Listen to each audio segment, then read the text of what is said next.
Salut à tous, aujourd'hui je fais une petite vidéo pour vous parler des problèmes de broutage de moteur, de overboard que vous rencontrez souvent sur vos montages de proto motorisés avec ce type de moteur. Donc là j'ai démonté un moteur de overboard de 6 pouces.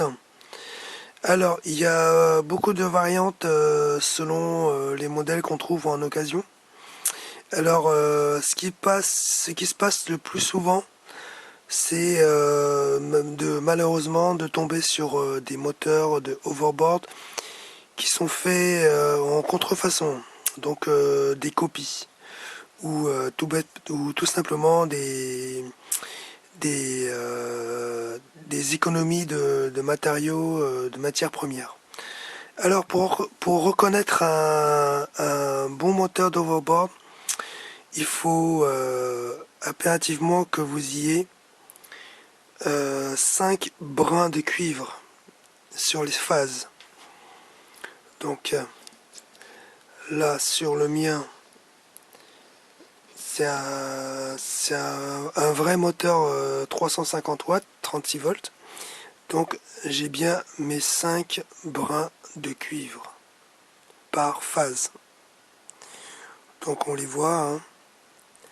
Tac, 1, 2, 3, 4 et 5. Donc là j'ai bien mes 5 brins de cuivre. Alors pour des économies ou des contrefaits, les revendeurs chinois ou les constructeurs, ils en mettent que 3 ou 4 ou voire même 2, hein, j'en ai vu avec 2. Donc souvent c'est des contrefaits, c'est des 3 brins simplement. Là, dès l'instant où vous avez 5 brins de cuivre par phase, c'est que c'est des bons modèles.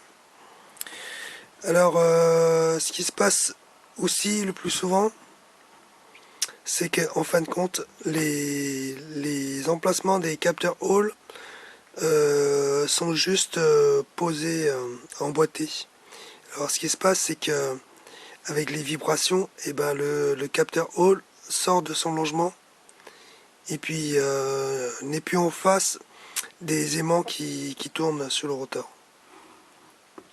Alors donc ça c'est le stator, c'est là où il y a les bobines. Parce qu'il y a des gens confondent entre le rotor et stator.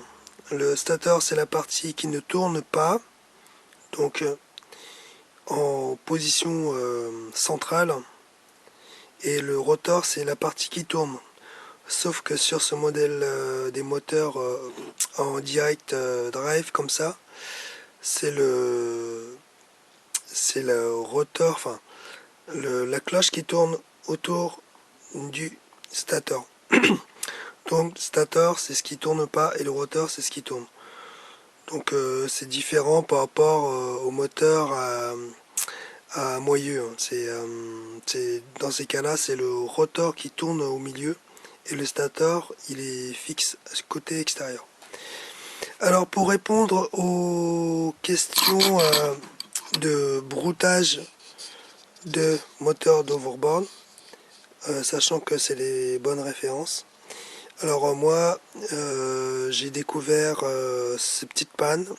En fait ça c'est un shunt qui a été fait, donc je le retire et ce qu'on voit c'est que les constructeurs, les fabricants, ils ont torsadé puis soudé les brins ensemble. Alors souvent ce qui se passe c'est que la soudure est incomplète, et, pas complètement tous les brins des phases. Le contrôleur voit les phases, et ben arrivé à certaine puissance, le moteur se met à brouter parce qu'en fait sur une phase il n'y a pas assez de champ magnétique.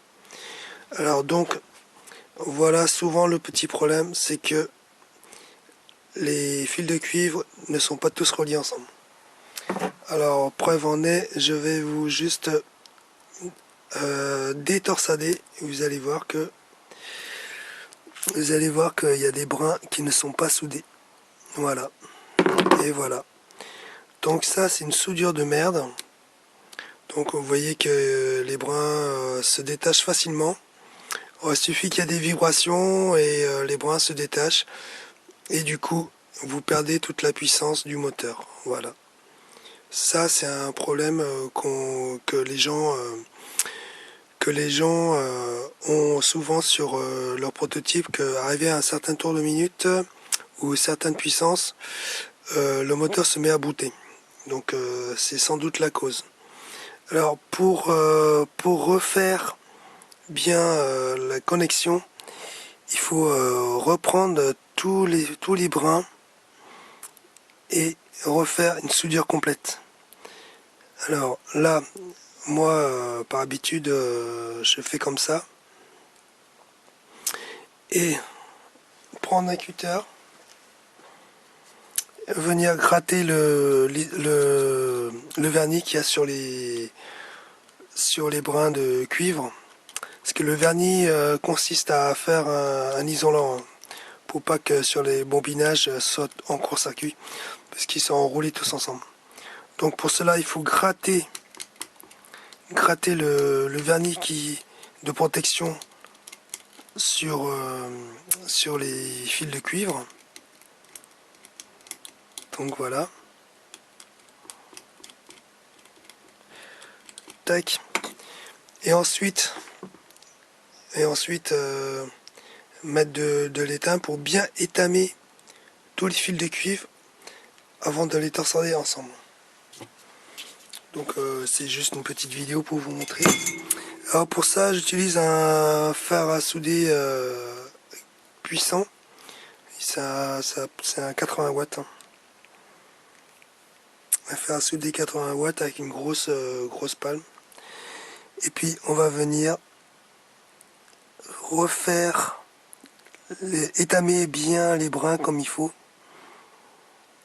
sur les cuivres. Alors là-dessus il faut pas hésiter à rester, faut pas hésiter à maintenir le fer à souder sur les brins de cuivre, de façon à ce que le vernis brûle et fond, et ce qui fait que vous avez une meilleure ancrage sur l'étamage des fils de brin. Donc là j'ai bien étamé un peu partout les fils de cuivre. Hop.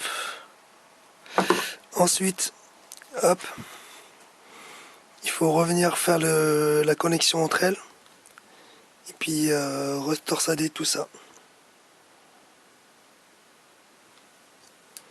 Tac.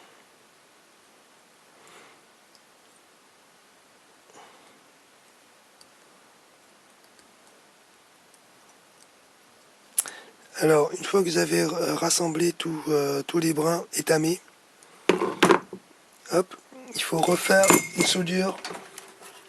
Il faut ressouder l'ensemble pour qu'il y ait, un bon contact entre tous les brins.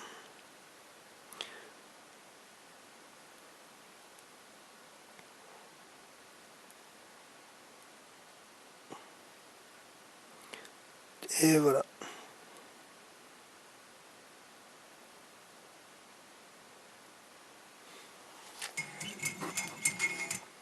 Donc voilà la manipulation à faire. Alors par souci d'économie de matières premières en soudure, les fabricants ils en mettent pas beaucoup. Hein. Donc refaites les soudures et certainement, sûrement que le problème de broutage va disparaître après avoir fait des bonnes soudures. Voilà. Donc à vérifier si vous ne trouvez pas le problème. Même si après avoir changé les contrôleurs, le symptôme persiste, c'est que vous avez une mauvaise soudure sur les phases ou sur le shunt, et éventuellement contrôler cela. C'est le même principe. Donc regardez si les fils sont bien étamés et refaites les soudures par l'occasion. Donc voilà un petit conseil pour vous si vous trouvez que votre moteur broute, c'est que souvent c'est dû à un mauvais contact ou une mauvaise soudure. Voilà, allez, à bientôt pour ce tuto. Et n'hésitez pas à venir à visiter le site de Cycle Urba. Et c'est le forum où je suis le plus souvent actif, là-bas. Donc si vous voulez des questions, des réponses, et ben c'est sur le forum où je suis le plus souvent présent.